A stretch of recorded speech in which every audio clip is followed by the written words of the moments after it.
하나님 말씀 창세기 22장 1절부터 13절 말씀 보도록 하겠습니다.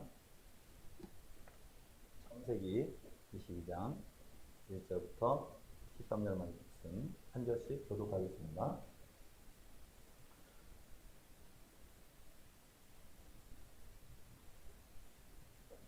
그 일 후에 하나님이 아브라함을 시험하시려고 그를 부르시되 아브라함아 하시니 그가 이르되 내가 여기 있나이다.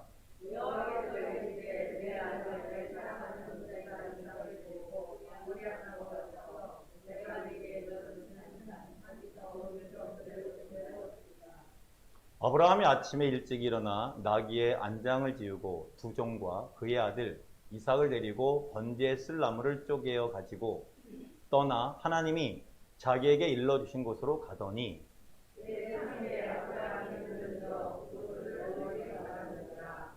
이에 아브라함이 종들에게 이르되 너희는 나귀와 함께 여기서 기다리라. 내가 아이와 함께 저기 가서 예배하고 우리가 너희에게로 돌아오리라 하고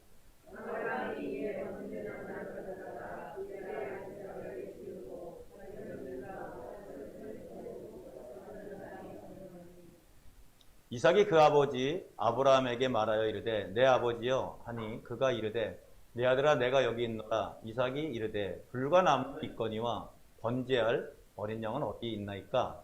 아브라함이 이르되 내 아들아 번제할 어린 양은 하나님이 자기를 위하여 형이 준비하시리라 하고 하나님께 나아가서 하나님이 그에게 일러주신 곳에 이른지라. 이에 아브라함이 그곳에 제단을 쌓고 나무를 벌려놓고 그의 아들 이삭을 결박하여 제단 나무 위에 놓고 여호와의 사자가 하늘에서부터 그를 불러 이르시되 아브라함아 아브라함아 하시는지라. 아브라함이 이르되 내가 여기 있나이다 하매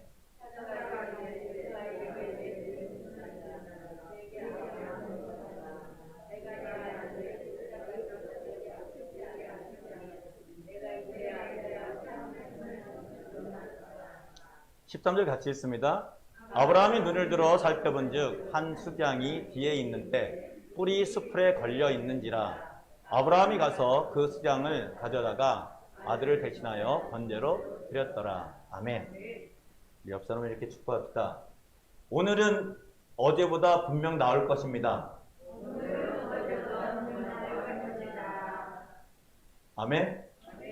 또 한번 해볼까요? 내일은 오늘보다 분명 나을 것입니다.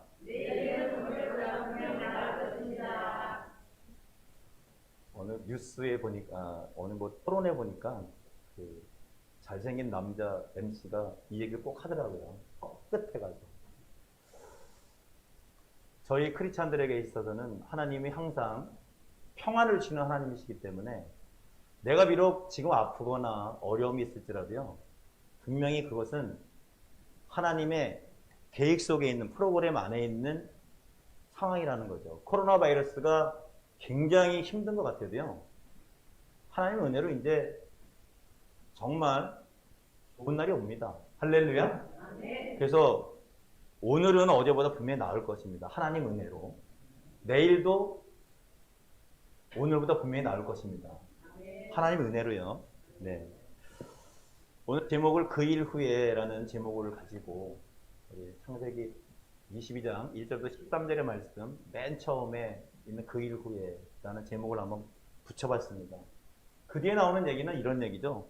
아브라함을 시험하시려고. 이 본문에 대해서는 여러분 너무나 많이 들으셨을 거예요. 우리가 넘어지는 것은 유혹이지만 테스트하는 것은 하나님이 우리의 상황을 좀 더 낫게 하기 위해서 주시는 어떤 것이다. 이렇게 우리가 항상 말씀 듣지 않습니까? 제가 10년을 넘게 근무하던 어떤 직장에서 한 2년 동안 이제 혼자 열심히 어떤 부서에 들어가서 일을 열심히 했습니다. 아예 처음부터 힘든 일을 그냥 혼자. 근데 한 2년 있으니까 저를 진급시켜 주시면서 제 밑에 3명을 갖다 뽑아주더라고요. 굉장히 진짜 좋았어요. 야, 이제 내가 혼자 하던 거를 4명이서 하니까 얼마나 좋았겠어요. 그 중에 3명 중에 굉장히 정이 가는 친구가 있었는데 그 학교 후배더라고요. 그래서 그 친구를 굉장히 좀 어느 날 조금 이제 이렇게 좀 띄워주고 싶어서 어떤 일을 맡겼는데 그 친구도 그 일을 받으면서 그러더라고요. 선배님 그냥 믿고 들어가세요. 제가 이런 얘기를 했습니다. 그 다음날 내가 분명히 이것을 윗사람들한테 보고할 거니까 한번 잘 만들어봐라. 그래서 제가 설명을 잘 해줬거든요. 본인도 자신 있어 하고, 그리고 뭐 컴퓨터 같은 것도 저보다 훨씬 잘 다루니까 잘하려고 맡겼어요. 그런데 그 다음날 와보니까 제 생각대로 잘하진 않았더라고요. 제가 했던 대로 하는 게 아니라 자기가 좋은 대로 많이 이렇게 만들어 놨더라고요. 근데 저는 그것을 보고 굉장히 놀랐어요. 왜? 윗사람들은 그거를 보기가 굉장히 어려울 것 같다는 생각을 제가 했기 때문에 다시 고쳐가지고 들어가는 그런 상황이 벌어지더라고요. 그래서 결제 다 맡은 다음에 그 친구를 불러다 놓고 했습니다. 어제 왜 하라는 대로 안 했냐? 그랬더니 자기 생각에 윗사람들이 좋아하는 것이 이렇게 될 것이라고 생각해서 그것을 고쳤다는 거예요.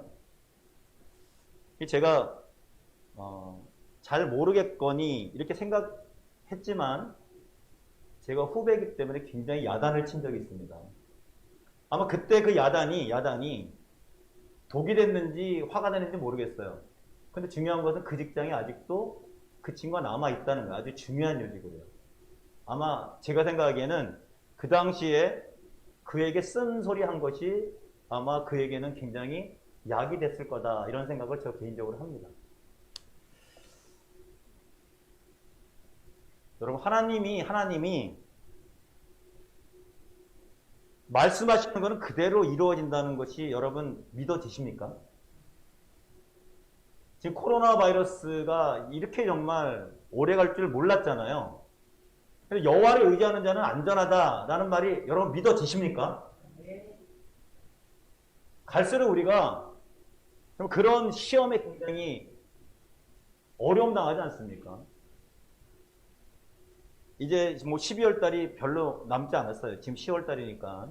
그러면 우리는 항상 그 예수님 12월 달에 태어나진 않으셨는데 보면 12월 달 되면 꼭 성탄절이 있기 때문에 그걸 맞춰가지고 우리가 수태 뭐 이렇게 예수님 오신 날을 많이 기억을 합니다. 특히 누가복음 같은 경우에 보면 수태고지, 즉 마리아가 예수님을 수태하는 그런 것을 천사가 가르쳐주지 않습니까? 누가복음 1장 28절에 그 천사가 와서 이런 얘기를 합니다. 주께서 너와 함께 하시도다. 이런 얘기를 합니다. 마리아가 놀랬죠. 무섭고 두려움이 있었습니다. 그런데 천사가 계속 얘기를 합니다. 무서워하지 말라. 내가 하나님의 은혜를 입었느니라. 그리고 나서 뭐라고 얘기를 하냐면 하나님의 은혜를 입었는데 예수를 낳을 것이다. 네가 낳는 아이가 예수다. 이렇게 얘기를 합니다. 그때 마리아가 이런 얘기를 합니다. 긍정은 되지만 한편으로 이해는 되지만 왜? 하나님이 하시는 거니까. 이런 얘기를 합니다. 나는 남자를 알지 못합니다.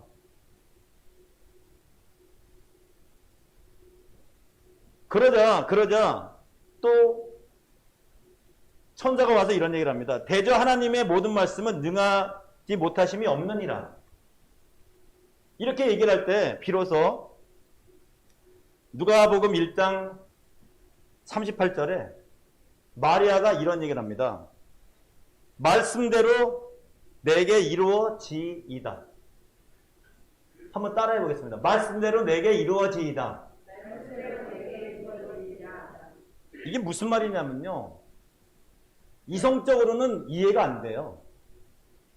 그런데 하나님이 천사를 보내서 대저 하나님의 모든 말씀은 능하지 못하심이 없느니라 이 말을 딱 했을 때 받아들이는 거예요. 이성적으로는 이해가 안 됩니다. 그런데 하나님이니까 된다. 이 얘기는 마리아가 하고 있는 것 아니겠습니까? 여러분, 하나님이 하시면 반드시 이루어지게 될 줄 믿습니다. 누구에게요? 여러분에게요. 말씀대로 내게 이루어지이다. 오늘도 우리는 순종에 대한 이야기를 지금 하려고 합니다. 순종에 대한 이야기. 하나님이 이런 얘기 하잖아요. 네 독자, 내가 사랑하는 아들 이삭을 번제로 바쳐라. 여러분, 그냥 양을 갖다 사다가 죽여서 태워버리는 게 아니라 사람을 갖다가 죽이라는 거예요. 우리가 알고 있는 하나님은 그런 하나님이 아니잖아요. 이성적으로 생각이 안 됩니다. 받아들일 수가 없어요. 아니, 인신 번제라니. 몰렉신이나 이방신들이나 하는 그런 것을 하나님이 받으실까? 여러분, 우리는 먼저 알아야 될 게 뭐냐면, 하나님 말씀을 우리가 나눌 때 절대로 부정적인 시각으로 보지 말라는 거예요. 흔히 말하는 요즘 뭐 토론회 하면 말꼬리 잡는 게 유행이죠. 말꼬리 잡지 말라는 거예요. 그렇게 하다 보면 하나님의 뜻, 말하는 사람의 본의가 사라지고 격가지에서 이상한 쪽으로 방향이 흘러버린다는 거죠. 지난주에도 우리가 설교 때 실로암이 116m 그 차이가 있다 그랬죠. 계단이 180개라 그랬지 않습니까? 어떻게 눈먼 사람이 거기를 찾아갈 수 있을까? 그 말꼬리 잡고 놀러가면 하나님이 눈을 뜨게 한 것이 중요한 게 아니라 그 소경이 글로 내려가는 게 더 중요하게 되죠. 우리가 달을 가리키는 손가락을 보고 손가락이 잘생겼니 못생겼니 구부러졌니 이걸 논하는 게 아니지 않습니까? 가리키는 달을 봐야 되지 않겠습니까? 오늘도 왜 번제에 대해서 하나님은 그런 분이 아닌데 이것이 뭐 진짜인가 아닌가 그런 것이 아니라는 얘기죠. 어쨌든 이것 기억하십시오. 대저 하나님의 모든 말씀은 능하지 못하심이 없느니라. 한번 따라해 볼까요? 하나님의 모든 말씀은 능하지 못하심이 없느니라.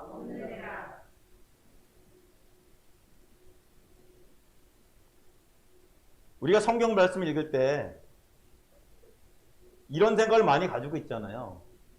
성경을 굉장히 분석을 해야 된다. 제 경험으로 말씀드리자면요. 성경에 대해서 깊게 분석하고 하는 성경학자들 치고 진짜 믿음 있는 사람이 별로라는 거죠. 어항에 고기가 있어요. 진짜 예쁜 고기가 있는 거예요. 그런데 그 고기가 열대어예요. 신기합니다. 어항에 열대어가 있는 거 보니까 민물인가? 짠물인가? 그것도 궁금하지만 저 고기가 어떻게 저기에 살 수 있을까? 꺼내가지고 해부하기 시작합니다. 내장도 검사하고 불에도 검사하고 모두 검사하고 다 검사하고 알 것 같았는데 내놓고 보니까 죽기 시작하는 게 물고기 아니겠습니까? 해부하니까 더 이상 살 수 없는 게 물고기가 돼버린 거죠. 자기가 의문났던 건 뭐냐면 물고기가 어떻게 살고 있는가 이거에 대해서 연구를 하려고 했는데 정작 그 연구 대상인 물고기는 진짜 해부를 해버리니까 다시 살 수 없다는 얘기죠. 오늘 여러분 말씀을 통해서 여러분에게 하나님의 은혜만이 임하길 주님의 이름으로 축원드립니다. 다른 어떤 격가지에 관심을 두기보다는요. 하나님이 말씀하시는 것 하나님은 때로는요. 역사적으로 시간별로 이 성경을 기록하지 않았어요. 여러분 잘 읽어보시면 우리가 역사서라고 생각하시면 굉장히 착각입니다. 모세오경 같은 경우도 모세가 나중에 기록한 것 아니에요? 창세기 때 살았다는 얘기가 아닙니다.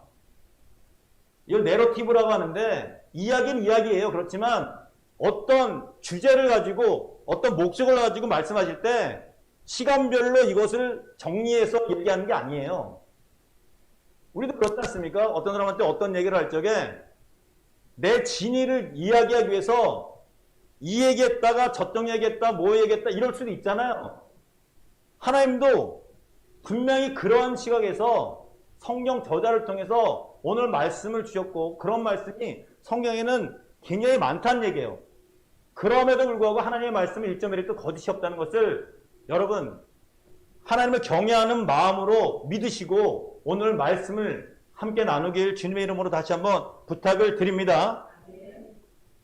때로는 뭐 전체적인 상황을 고려하지 않고 어떤 부분만 딱 해가지고 이것이 진짜 하나님이 한 것이냐? 왜냐하면 이 문제가 인신 번제, 즉 아들을 번제로 하라고 하는 것 자체부터 거부감이 있는 우리 성도가 있을까 해서 제가 얘기를 드리는 거예요. 여러분 미디어 같은 경우 편집하면은 정말 악마의 편집이라고 하지 않습니까? 그 부분만 보는 것이 아니라 오늘 전체적인 창세기를 보면서 우리가 그리고 성경의 또 다른 부분을 보면서 하나님 말씀이 왜 아들을 번제로 드리라고 했을까? 이것을 여러분과 함께 나눠보고자 합니다. 오늘 본문의 내용은 여러분 잘 아시는 내용이에요. 100살에 얻은 아들 이삭을 어느 날 하나님이 명령하셨습니다. 내가 명령하는 곳, 거기가 이제 모리아산이에요. 어디냐면 예루살렘에 가보면 황금돔이라고 있습니다. 그 옆에 조그만 어떤 장소가 있는데 그것이 진짜 모리아산, 거기에 이삭을 번제로 바쳤던 곳이 있다 그래요. 저는 성지순례를 2번 갔지만 가보진 못했어요. 왜냐하면 그때는 출입금지였기 때문에. 지금은 아마 갈 수 있을지도 모르겠습니다. 그곳에서 바치라고 했던 거예요. 그래서 아브라함이 결국 그 하나님 말씀대로 했더니 이삭을 죽이지 말라 하면서 예비된 수장을 번제로 다시 바쳤다라는 그 얘기입니다. 그리고 아브라함을 축복하고 그리고 아브라함의 자녀인 이삭을 축복하고 그래서 복이 되었다. 그런 얘기를 지금 창세기 22장에 이야기하고 있다는 겁니다. 성경을 우리가 볼 때 여러분 잘 읽어보면요. 의문점이 많이 생겨요. 첫 번째 우리 지금 얘기했던 왜 인신번제를 드리라고 했을까? 그리고 오늘 100세에 낳은 아들, 아내는 90세에 낳았겠죠, 사라가. 그 낳은 아들이 뭐 역사학자들은 한 26살 정도 됐을 것이다. 그리고 뭐 뒤에 나오는 사라가 죽는 기사가 나오니까 뭐 죽기 전 뭐 1년 전에 이런 일이 있었을 것이다. 뭐 유대의 전승으로 보면 모리아산에 갔다가 이삭을 가지고 데려왔을 때 그 소리를 듣자마자 사라가 죽었다라는 걸 봐서 어떤 사람들은 37살 아니겠느냐. 근데 역사학자들은 한 26살? 어쨌든 20살은 넘은 그런 이삭의 모습을 추측하는데요. 중요한 것은 왜 엄마인 사라는 보이지 않을까? 그렇게 중요한 일이라면 왜 자기 아내한테는 얘기하지 않았을까? 그리고 거리가 모리아산하고 브엘세베하고요. 한 거의 88.5km 정도 되거든요. 산길로 치면 뭐 진짜 평지로 따지면 거의 150km 정도 되지 않겠습니까? 그렇게 먼 길을 가는데 왜 가면서 아무 소리가 없었을까? 그리고 왜 아브라함은 오늘 일어나서 종들이 하는 일을 아침이 일찍 일어나서 안장도 씌우고 장작도 빼고 이런 일을 했을까? 그리고 여러분이 창세기 22장을 읽었지만요. 느닷없이 우리가 20장, 19장 보게 되면 조카 롯에 대한 얘기가 나오지 않습니까? 소돔과 고모라가 멸망하는 얘기? 이런 것이 왜 끼어져 있을까? 여러분 아까 기억하라고 했습니다. 성경이 연대순으로 기록된 건 아니다. 그렇다고 해서 마구잡이로 기록된 것도 아니다. 그러나 하나님이 우리에게 말씀하시고자 하는 어떤 것이 있기 때문에 성경을 어떤 대목만 보고 한다면 진짜 악마의 편집이 될 수도 있다. 전체적으로 보고 하나님이 무엇을 얘기하는지 그것을 알게 되면 너무나 쉽게 성경이 우리들에게 메시지로 온다는 거예요. 오늘 제목이 뭐라 그랬습니까? 그 일 후에. 여러분 한번 생각해 보세요. 이런 의문점이 많지만 하나님은 왜 그 일 후에 첫째 대목에 그 일 후에라고 했을까? 그러면 그 일은 무엇일까? 여러분 창세기 20장 13절을 한번 볼까요? 창세기 20장 13절. 한번 읽어보겠습니다. 시작.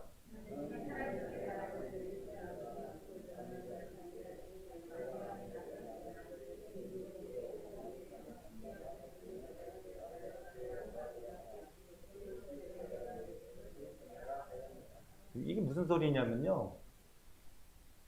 아니, 조금 22장 앞에 20장에 글쎄 아브라함이요.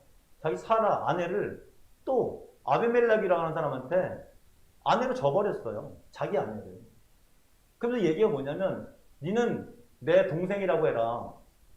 그러면서 하나님이 나를 내 아버지 집을 떠나 두루 다니게 하실 때 내가 아내에게 말하기를 그 이후로 우리는 가는 곳마다 그대는 나를 그대의 오랍이라고 해요. 이것이 그대가 내게 베풀 은혜라 하였었노라. 이게 무슨 얘기입니까? 당신 내 동생이라 그래. 왜 그랬을까요? 아브라함이 2번 그러잖아요. 왜 그랬을까요? 애굽왕 때도 그랬지 않습니까? 창세기 12장에. 왜 그랬을까요? 자기가 살려고. 남들이 자기 죽일 것 같으니까 그렇게 얘기한 겁니다. 여러분, 이런 아내에게 아내가 낳은 아들, 유일하게 낳은 아들 이삭 번제를 드린다고 이야기할 수 있겠습니까? 이야기 못하는 거예요. 아브라함이 이야기 못하는 겁니다. 그런데 창세기 21장 1절을 보면요. 이런 어려움이 있음에도 불구하고요. 하나님이 어떻게 했냐? 사라를 보호해 주셨어요. 자, 읽어보겠습니다. 시작.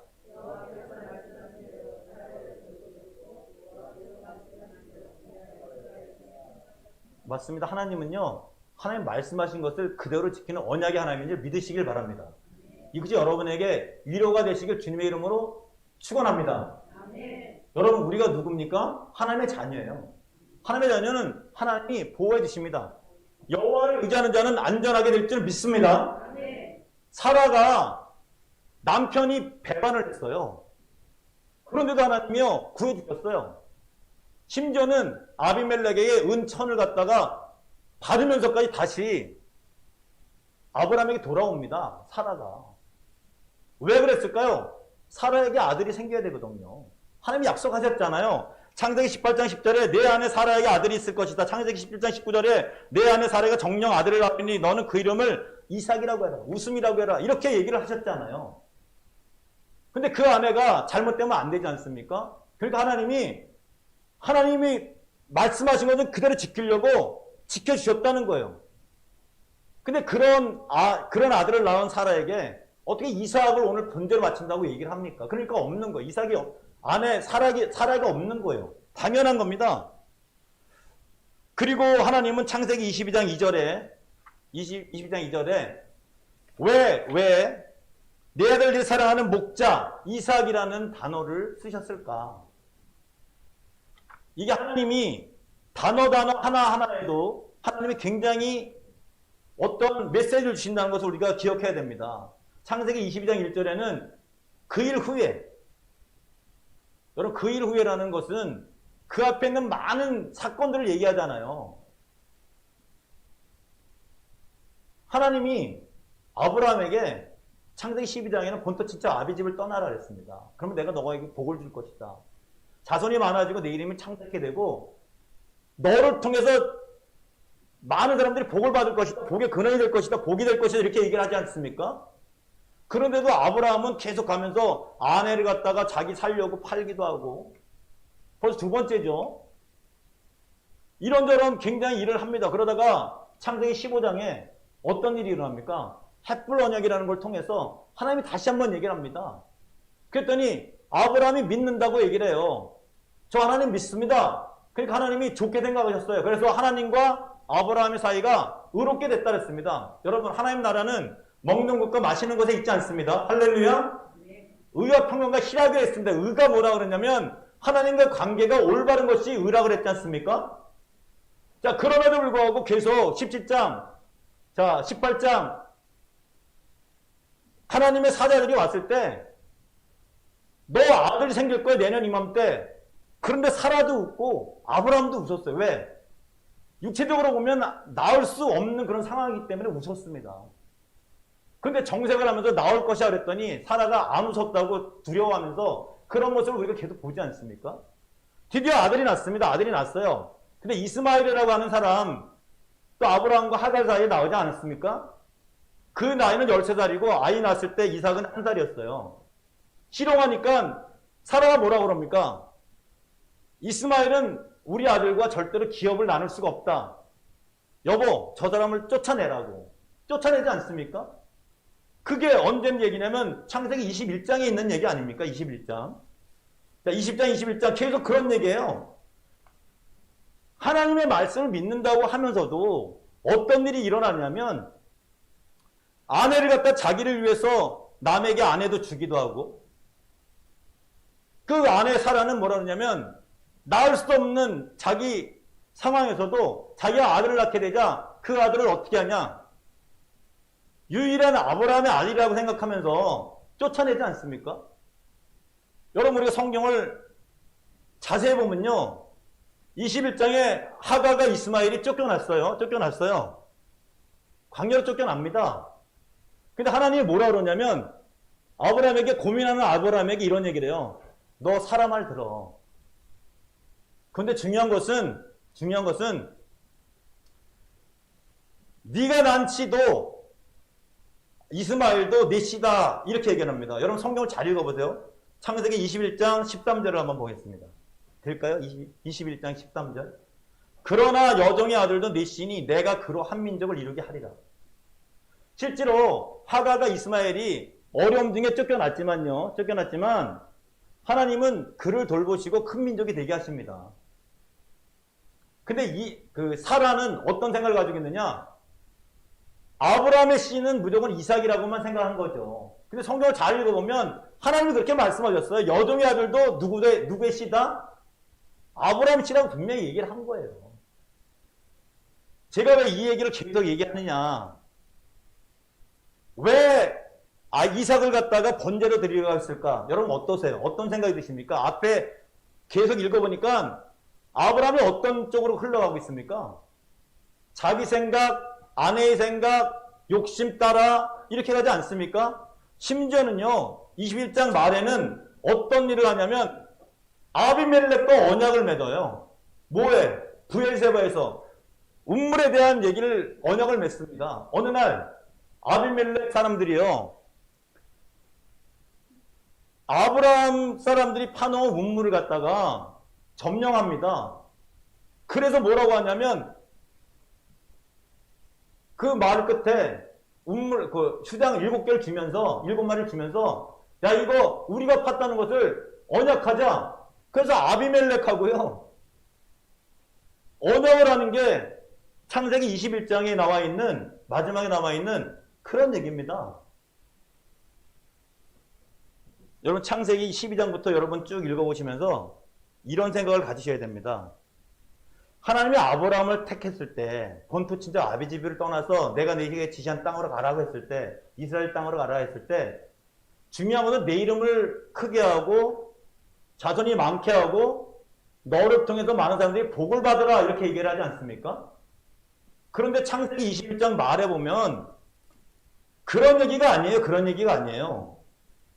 오히려 아브라함을 통해서 주위 사람들이 복을 받는 게 아니라 오히려 피해를 입고 있지 않나 이런 생각이 들지 않습니까? 오죽하면 아비멜렉이 뭐라 그러냐면 야, 너 나한테 하고 그리고 내 아들하고 내 손자에게 거짓말 좀 하지 말아라. 이렇게 얘기를 합니다. 자, 창세기 21장 23절을 보겠습니다. 한번 읽어보겠습니다. 시작.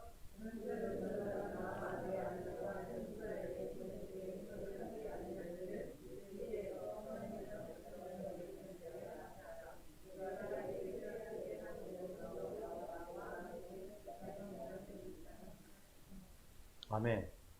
여러분 이 말씀을 여러분이 읽으시면서 주의 깊게 보셨습니까? 아니면 오늘 처음 보십니까? 그런즉 너는 나와 내 아들과 이 아비멜렉이 하는 얘기예요. 내 손자에게 거짓되이 행하지 아니하기를 이제 여기서 누구를 가리켜? 하나님을 가리켜 내게 맹세하라. 내가 내게 후대한 대로 너도 나와 네가 머무는 이 땅에 행할 것이니라. 이게 지금 아브라함의 아내 사라를 갖다가 자기 아내로 받아들였었잖아요. 아비멜렉이. 근데 꿈에 하나님의 사자가 현몽했지 않습니까? 야, 그 사람 건드리면 안 돼. 아비멜렉이 얘기를 합니다. 아니, 제가 뭘 잘못했나요? 몰랐는데요? 그러면 은 1000개를 갖다가 줍니다. 그리고 다 태가 끊어진 그 집에 아브라함이 기도를 했더니 드디어 이제 아비멜렉 집에서 자손이 이제 생기기 시작하는 거예요. 그런 다음에 우물 가지고 문제가 있었는데 그러기 전에 아비멜렉이 뭐라 그러냐? 오늘 이 얘기를 한 거예요. 야, 너 나한테 내 자손에게 절대로 이제 거짓말하지 않겠다고 누구 앞에서 맹세하라는 거예요? 하나님 앞에서. 이게 무슨 망신입니까? 하나님의 자녀예요. 그런데 이런 망신을 당했어요. 여러분, 그러니까 그 일 후에 하나님이 어떤 일을 하라 그랬냐면, 야, 네 아들, 내가 준 아들. 그런데 창세기 22장 2절에 뭐라 그러냐면, 네 아들, 네가 사랑하는 이삭. 이렇게 얘기를 하잖아요. 여러분 생각해 보세요. 여러분이 육체적으로 아들을 낳을 수 없습니다. 아들을 주셨어요. 그럼 이거 누구 아들이에요? 실제로는 하나님 아들입니다. 하나님 말씀하시잖아요. 진짜 마음에 드는 사람은 다윗 같은 사람 내 마음에 합한 자다. 모세에게 이 세상에 정말 온유한 자가 모세보다 승한 자가 없다. 이렇게 얘기를 하지 않습니까? 그런데 이삭을 갖다가 약속의 아들로 주면서 하나님이 오늘 뭐라고 그러냐면 네 아들, 네가 사랑하는 독자 이렇게 얘기를 합니다. 이스마엘도 메시라고 얘기하는데 독자라고 얘기를 해요. 내가 사랑하는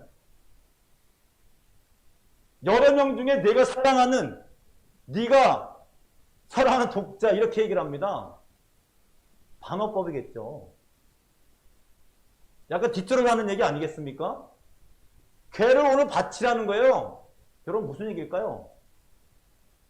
아브라함이 그 소리를 들었을 때 어떤 생각이 들까요? 지혜로운 아브라함이 들었을 때 아, 오늘 끝이구나. 번제라는 건 가루가 남아있지 않는 겁니다.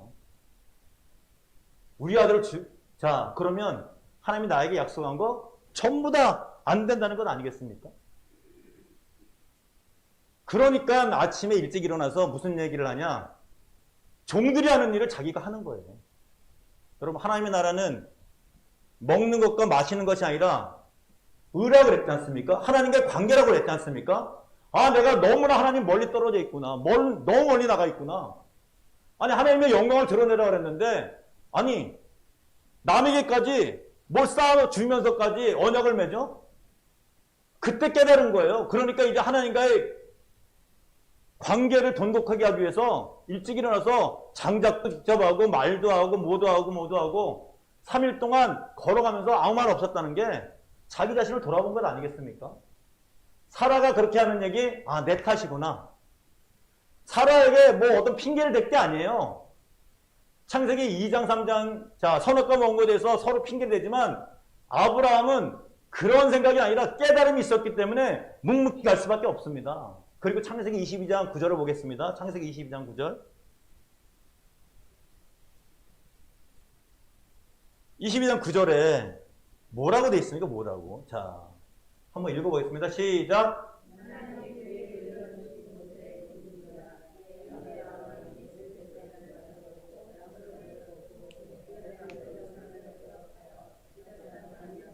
10절도 읽어보겠습니다.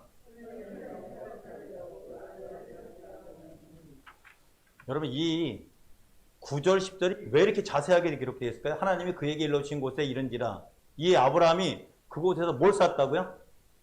제단을 쌓습니다. 그리고 나무를 버려놓고 그의 아들 이삭을 결박하여 제단 나무에 놓고 손을 내밀어 칼을 잡고 그 아들을 어떻게 했다고요? 잡으려 한다는 거예요. 여러분, 영화 같은 데 보면 가장 중요한 장면은 어떤 것으로 표현이 됩니까? 영화가 한 시간 반 정도 예를 들어서 하지 않습니까? 별로 중요치 않은 것은요, 3년, 10년 쭉 지났다고 그냥 한 컷으로 그냥 끝납니다. 근데 여러분, 그거 보셨어요? 통화기 막 이렇게 하면 피하는 거, 그게 뭡니까? 미션 임파서, 매트릭스? 그런데 보시면요, 진짜 중요한 것은 천천히 많은 장면을 할애해서 보여줍니다. 왜 그러냐? 그게 중요하기 때문에요. 내가 총알보다 더 빠르다. 그것도 보여주기 위해서 몇십 컷을 갖다 계속 보여주지 않습니까? 피하는 장면, 어떻게 하는 장면. 진짜 중요한 것은 드라마에서도요, 굉장히 자세하게 보여져요. 오늘도 22장에 보면 사흘길 가는 거는 그냥 한 줄로 끝날 수도 있어요. 그죠? 그런데 도착해서 그 모습을 갖다 굉장히 열심히 보여주잖아요. 제단을 쌓고, 뭐를 하고, 아들을 묶고, 잡고. 근데 이상하게 아들도 반항을 안 하잖아요. 그죠? 칼을 잡고 죽이려고 해요. 중요하기 때문에 그렇습니다. 중요하기 때문에. 왜 이것을 보여주느냐? 아브라함이요. 느꼈다는 거예요. 느꼈다는 거예요. 내가 하나님과의 관계가 의로운 관계가 아니구나. 그러니까 여호와의 사자가 다급하게 아브라함아 부르면서 아무 일도 하지 말아라. 그리고 예비된 수장을 바치는 거. 그리고 나서 오늘 말씀이 매듭을 짓지 않습니까?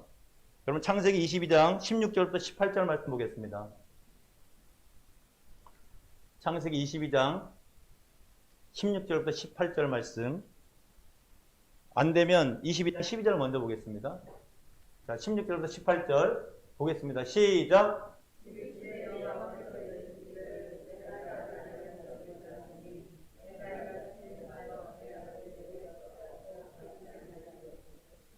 내가 네게 큰 복을 주고 내 씨가 크게 번성하여 하늘의 별과 같고 바닷가의 모래와 같게 하리니 내 씨가 그 대적의 성문을 차지하리라. 또 내 씨로 말미암아 천하 만민이 복을 받으리니 이는 내가 나의 말을 준행하였음이니라 하셨다 하니라. 아멘. 여러분 창세기 22장 12절에는 뭐라고 되어 있냐면요. 내가 내 아들 내 독자까지 내게 아끼지 아니하였으니 내가 이제야 내가 하나님을 경외하는 줄 아노라. 이렇게 기록하고 있습니다.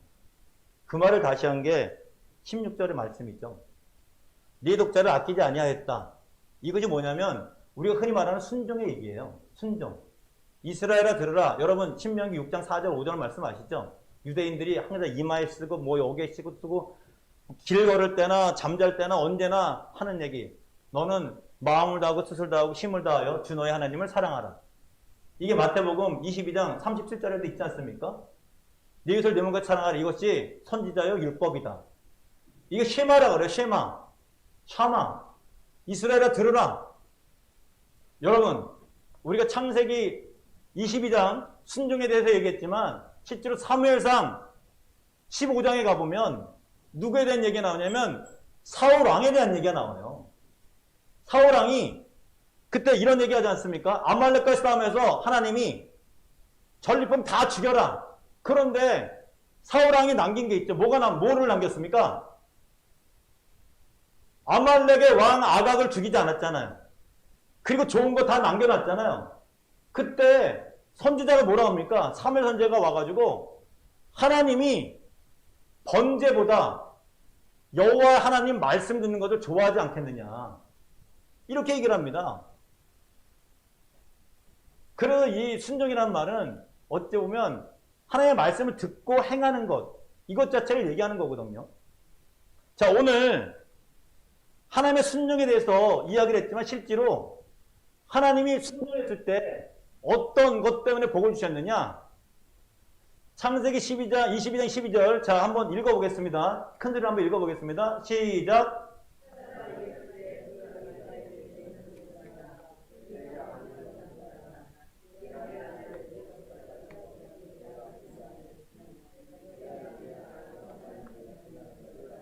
아멘. 하나님이 그 순종을 통해서 어떤 것을 보셨을 때 복을 더 주시느냐? 여러분 이 말씀에서 여러분 느끼시는 게 어떤 말씀이에요? 내가 이제야 내가 하나님을 어떻게 하는 줄 알았다? 경외하는 줄 알았다. 할렐루야. 여러분 이 코로나 바이러스 시대에요. 하나님이요. 이렇게 얘기하십니다. 대면 예배를 못 드리면 비대면 예배를 드려라. 여러분 순종하셔야 될 줄 믿습니다. 우리가 대면 예배를 드리지만 비대면 예배 어쩔 수 없이 드려야 될 줄 믿습니다. 그런데 비대면 예배고 대면 예배고 중요한 게 뭐냐면 뭐 경외함이 있어야 된다고요? 하나님을 경외하는 마음이 있어야 된다고. 그 모습을 보여야 된다고요. 우리 흔히 말하는 순종에 대해서 이런 얘기를 하잖아요. 순종이냐 복종이냐. 복종은 강압적으로라도 이렇게 하는 게 복종이다. 윗사람이 아랫사람에게 하는 게 복종이다. 순종은 자발적으로 하는 게 순종이다. 이렇게 국어사전에 많이 나눠져 있지 않습니까? 근데 성경은 그런 얘기하지 않습니다. 순종이라는 것, 복종이라는 것, 하나님의 말씀대로 듣느냐 안 듣느냐, 사느냐 안 사느냐, 이것을 얘기하는 거죠. 오늘도 말씀에 하나님의 말씀대로 한 아브라함의 이야기가 나옵니다. 아브라함이 내가 죽인다 이렇게 쇼를 했을 때 하나님이 살려줄 걸 알았다? 이런 얘기 많이 하죠? 여러분 어떠세요? 읽어보니까 아브라함이 진짜로 진심이 보이지 않습니까? 굉장히 9절부터 진짜로 나타나서 죽이려고 했던 거예요. 그 이후의 얘기 아닙니다. 앞에 얘기를 다 들어보면, 읽어보면 어떤 얘기했냐? 아, 내가 너무나 하나님과 멀리 떨어져 있었구나. 자극하고 느낀 거예요. 그렇기 때문에 하나님이 번제를 드리기가 있을 때 하나님은 그런 분이 아니신데 몰래심만 그런 것을 하는데 이런 걸 따지지 않았다는 거예요. 하나님 하라는 대로 가서 했습니다. 그리고 하나님과 관계를 유지하기 위해서 자신이 직접 장작도 패고 모두하고 심지어는 아내에게까지 알리지 않았어요. 그랬더니 하나님이 다급하게 여호와의 사자를 통해서 죽이지 말아라, 아무 일도 하지 말아라 그러면서 예비해 놓지 않습니까? 그게 뭐냐면 여호와 이레입니다. 따라해보세요. 여호와 이레. 이 여호와 이레는 어떤 하나님 앞에 쇼를 보인다고 해서 나타나는 게 아니에요. 경건함의 모양만 있다고 해서 나타나는 게 아니랍니다. 진심으로 하나님 말씀대로 살려고 하는 이스라엘 하나님의 말씀을 듣는 자에게 나타나는 기적인 줄 믿으시길 바랍니다. 그러니까 오늘 네가 이제야 내가 하나님을 경외하는 줄을 아노라 이렇게 하시면서 어떤 복을 주셨습니까? 네가 복을 받고 네 자손이 복을 받고 번성하고 대적의 성을 빼앗아 소유할 것이다. 천만인이 너 때문에 복을 받을 것이다. 여러분 아브라함만 복의 근원이 되는 게 아니라 이삭도 복의 근원이 되는 추가적인 복을 더 주셨다는 거예요. 그 이유가 뭐냐면 경외함이 확인되었을 때, 뭐가 확인됐을 때요? 경외함, 하나님을 경외하는 것이 하나님 입장에서 확인되었을 때 이 놀라운 복이 임한다는 거죠. 여러분에게도 이 복이 임하길 주님의 이름으로 축원드립니다. 우리가 잠언서 22장 4절에 보면 겸손과 여호와를 경외함의 보응은 재물과 영광과 생명이라고 했습니다. 믿으십니까? 하나님 앞에 겸손하시길 주님의 이름으로 축원드립니다. 하나님을 경외하는 모습을 보여드리길 주님의 이름으로 축원드립니다. 말라기 4장 2절에는요. 여호와 내 이름을 경외하는 너에게는 곧 의로운 해가 떠서 치료하는 광선을 비치니 너희가 외양간의 성화이처럼 뛰리라. 할렐루야. 여호와를 경외할 때 여러분 경외한다는 말을요. 그냥 허접하게 앞에서 쇼한다 이런 뜻이 아니지 않습니까? 내가 하나님과의 관계가 올바로 되고 진짜 하나님이 두려움으로 또는 때로는 요새로 바위로 의지할 수 있는 그 하나님 우리와 자 드라마나 이런 뭐 예능을 보게 되면 뭐 리스펙이라는 단어 나오지 않습니까? 리스펙. 저 사람은 우리랑 달라. 근데 하나님은 사랑과 사이에 다른 그런 것이 아니지 않습니까? 완전히 격이 다른 분 하나님 아니십니까? 우상과 우상 사이에서도 신들의 신 아니겠습니까? 왕 중의 왕 아니겠습니까? 이런 경험을 우리가 코로나 바이러스 시대에도 보이게 될 때 하나님의 놀라운 기적의 역사가 예배의 역사가 일어나게 될 줄 믿습니다. 그럼 제가 시간이 없어서 다음 말씀 못 드리는데요. 아까 사무엘상 사울 왕에 대한 이야기를 한번 또 읽어보세요. 왜 하나님이 아말렉이라고 하는 데를 싸움을 시키면서 하나님이 야 전리품들 다 없애버려 이렇게 얘기를 하셨을까?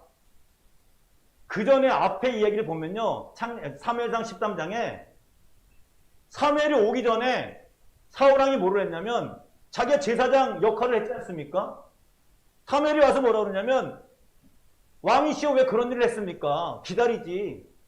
핑계가 뭐냐면 적군들은 많이 오고 죽을 것 같으니까 그랬다는 거예요. 그런 심각한 상황이 오고 사무엘상 14장에 보면요. 그의 아들 요나단이 있어요. 요나단. 그의 아들이 요나단이죠. 맞죠? 요나단과 전투를 하는데 같이 전투를 하는데 요나단은 보면요. 계속 어떻게 하나님이 싸움에서 함께 하시면 이길 것이다. 계속 얘기를 하면서 진짜로 이겨요.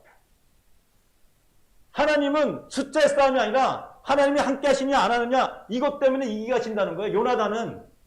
근데 사울왕은 이기는 무리에 있으면서도 어떤 얘기를 하냐. 자기 생각 고집대로 계속 야 오늘 뭐 먹으면 내가 목적을 달성 안 했으니까 그 사람 죽이는 거야. 요나단이 꿀을 찍어 먹지 않습니까? 죽어야 돼요. 그런데 사람들이 말리지 않습니까? 요나단 때문에 우리 이거 하나님 때문에 이겼는데 왜 요나단을 죽이려고 하느냐? 그런데도 깨닫지 못하는 사울, 자기 기념비를 세우는 사울, 계속적으로 결국 하나님 극단의 조치를 내립니다. 어떤 조치? 야, 오늘 아말렉과 싸우는데 오늘 이길 거야. 근데 만약에 이기면 전리품들을 다 없애야 돼. 그 말도 안 들어요. 사울왕이. 근데 오늘 주인공 아브라함은 깨닫고 들었습니다. 아브라함이 할 수 있으면 우리도 가능합니다. 할렐루야. 그것이 우리에게 소망이 된다는 거죠. 하나님이 여러 군데 얘기를 하세요. 그런데 진짜 하나님의 말씀대로 사느냐, 하나님을 경외하는 모습이 보이느냐, 이것은요 하나님의 은혜 받지 않고는 절대로 불가능하다는 얘기예요. 만약에 사울왕이 그때 돌이키고 하나님 말씀대로 모든 아말렉과의 그 전리품을 전부 다 하나님 말씀대로 했다면 어떤 일이 벌어질까? 아마 다윗은 등장하지 않았을 거예요. 제 생각에. 그 일을 누가 했겠느냐? 사울왕이 한 거죠. 그러나 사울왕이 그 일을 하지 못했기 때문에 누가 등장하느냐? 다윗이 등장하는 겁니다. 역사는요. 하나님이 동행하실 때 기적이 일어납니다. 할렐루야. 그리고 하나님을 경외하는 모습을 보일 때 하나님이 그 사람을 통해서 하나님의 일을 한다는 거예요. 더블레칭 교회가 적은 교회라고 했죠. 인원이 적고 예산이 적고 이런 적은 교회요. 작은 교회가 아닙니다. 그러나 정말 큰 일을 하게 되려면 어떤 일이 있어야 되느냐? 하나님을 경외하는 모습이 보이면 됩니다. 할렐루야. 그 경외함을 보이기 위해서는 어떤 일을 해야 되느냐? 이스라엘아 들으라. 여러분 하나님 말씀이 들려져야 될 줄 믿습니다. 그리고 들려진 그 말씀을 우리 일상생활에 그대로 적용한다면 하나님의 놀라운 역사, 오늘 아브라함에게 있었던 올해 예전보다도 더 많은 복을 주시는 하나님, 너도 복을 받고 내 자손도 복을 받고 너 때문에 내 자손 때문에 주위에 있는 많은 자들이 천하 모든 자들이 복을 받는 놀라운 역사가 일어나지 않습니까? 때론 하나님이요 어떤 시험을 주는 것은 테스트를 주는 것은 이런 의미에 있어서 우리에게 소망이 되는 복인 줄 믿으시길 바랍니다. 코로나 바이러스 때문에 우리가 많은 시련을 당합니다. 교회들마다 크리스천들마다. 여러분 코로나 바이러스 우리에게 하나님을 경외하는 걸림돌이 되는 것이 무엇입니까? 21장에 본 자녀입니까? 사라가 자기 아들 이삭을 그렇게 사랑하지 않습니까? 아브라함도 그렇고요. 20장에 있는 자신의 이기심입니까? 자기 살려고 자기 아내를 갖다 파는 아브라함의 이기심입니까? 19장에 보는 특별히 아까 19장 롯, 소돔과 고모라가 멸망하지 않습니까? 여러분 롯을 잘 생각해 보세요. 하나님이 본토 친척 아비집을 떠나라고 할 적에 아브라함과 똑같이 떠났던 사람이 누구예요? 롯입니다. 그렇게 하기 쉬운 일이 아니에요. 근데 그의 멸망을 보지 않았습니까? 어떻게 멸망됩니까? 경건의 모양은 있을지 모르지만 소돔과 고모라 땅에 가가지고 정말 처참하게 무너지지 않습니까? 아내는 소금 기둥이 되어버려서 죽어버리고 딸들과의 관계에서 여호와의 총회, 이스라엘 총회에 전혀 앞으로 들어오지 못할 그런 자손들을 생산하는 그런 어리석은 일을 하지 않았습니까? 그들 교훈으로 하나님이 우리에게 보여주고 계시다는 거죠. 롯의 이야기가 그대로 왜 거기에 끼어 있을까? 여러분 우리의 하나님을 경외하는 것에 걸림돌이 되는 것이 직장입니까? 헌금입니까? 자금입니까? 여러분의 건강입니까? 과감하게 번제로 드리시길 주님의 이름으로 축원드립니다. 그 번제 속에서 하나님이 내가 나를 경외하는 것을 알았다. 더블레싱 교회가 나를 경외하는 것을 알았다. 이런 인정만 받게 된다면 이 코로나 바이러스 시국에도 놀라운 예비 하나님, 여호와 이레 되신 하나님께서 놀라운 것을 예배해 놓으신 줄 믿으시길 바랍니다. 하나님,